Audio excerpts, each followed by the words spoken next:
Continuing on the Tuesday Hot Stove with Ron Darling, Lauren Shahadi, Keith Costas, Matt VASGERSIAN. We're going to talk to Dennis Gilbert coming up this hour. Dennis with a career in baseball, about what he's up to now after after working for the benefit of scouts for such a long time. We're going to document the highs and lows of the World Series champion Dodgers. That'll be pretty short because it was all pretty much high stuff. And for now, we say good morning to our friend JP Morosi with some free agent and trade talk. JP, not only flushed with hot white light, but flushed with information on this Tuesday. Let's start with the Cincinnati Reds, JP, a team that didn't hit at all in its brief two-game postseason run, a team that is now operating without, we're assuming, Trevor Bauer. What is next for them? And talk about their offseason agenda in general. Well, Matt and Ron, good morning. I would expect that by the start of spring training, the Reds will have a new starting shortstop. I was told yesterday that is their number one priority, and fortunately for them, a lot of great names available.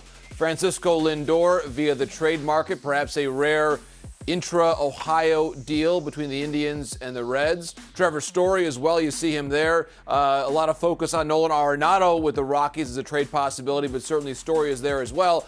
And then free agency-wise, Marcus Semien, Didi Gregorius, of course, an original Cincinnati Red, Andrelton Simmons. I was told that they have made contact on basically all of those trade and free agency possibilities.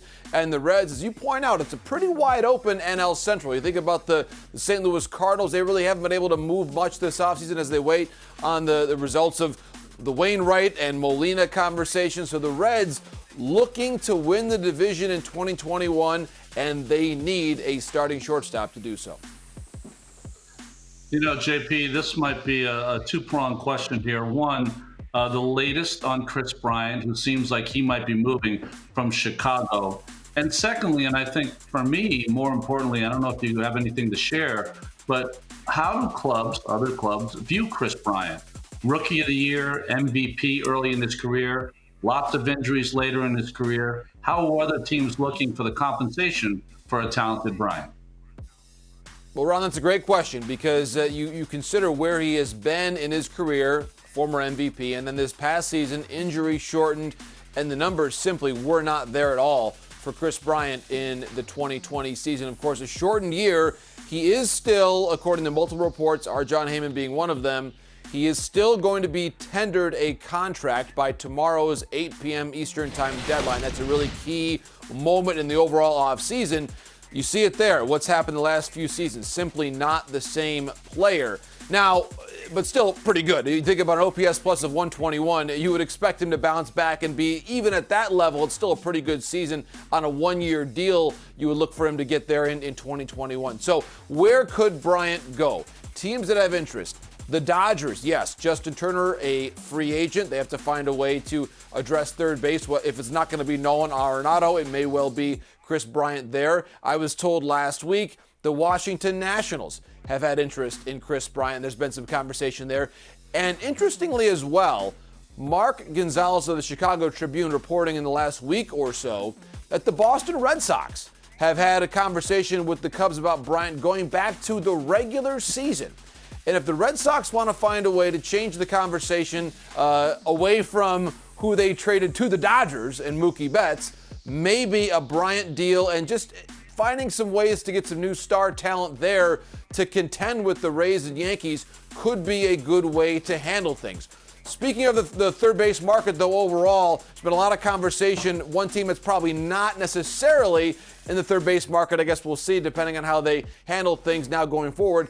The Toronto Blue Jays with Vladimir Guerrero Jr. and the talk about Vlad's conditioning and his improved conditioning in recent weeks there in the Dominican Republic with all the weight that he's lost. Report from Jansen Pujols, a broadcaster in the Dominican Republic, that Vlad is going to actually play potentially as early as this week or next for Escogido in the Dominican Winter League. So certainly everybody tune in there to what's happening there in the Dominican Winter League to see if maybe Vlad can impress the Jays at third base there to the point that he'll be able to lock in that position for Toronto's roster in 2021. Oh, but there was a lot there, JP, as there usually is with your, you are chock full of various twists and turns in your reports, but Bryant being targeted by the Red Sox is fascinating on so many levels. That's probably a Morosi report in its entirety down the road.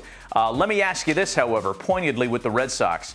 If they're going to spend some money and really kind of prioritize what went wrong in 2020, starting pitching has to be at the very top of the list. And we're not talking about just one or two guys to fill out a staff. We're talking about a whole new shelf of names. Are there any out there that we know about?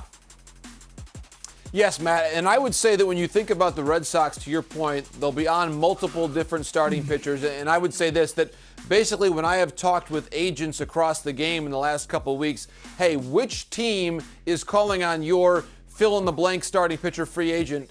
The Red Sox are almost always one of the answers that I'm hearing back. And I would say this, that one team I've heard by multiple sources and one connection there, Corey Kluber. Of course, Corey Kluber is from the Boston area, or actually lives now in the Boston area. Of course, he's not from there, but lives there now in Greater Boston. And you mentioned going to the Rangers, not at all the 2020 that he expected. But again, similar to Bryant with the MVP conversation, he is a former Cy Young Award winner. And when you consider ways that he could potentially bounce back, he would maybe want to be able to play close to home, of course. There is the group of starting pitchers they have right now. And Eovaldi certainly did have some good moments in 2020, but Sales, you see it there, recovering from Tommy John, unclear when he'll be able to make an impact on that Major League pitching staff again. There is clearly the need for an ace-level pitcher, and probably more than one. And that's where I think, and maybe we'll get to Jake Odorizzi a little bit later on, but someone that's going to be able to give you some quality innings. And even if you're not sure based on the health factor for Kluber, based on 2020, I was told his health has been good so far this offseason. He's been throwing routinely, so some good signs there from the standpoint of Corey's health. If he can come back and give you even 80% of what he was at his peak with Cleveland, if it's going to be a healthy year for Kluber, you would take that as the Boston Red Sox, in addition to the great leadership he'd provide, of course, pitching now close to home where he makes his home there now in the greater Boston area.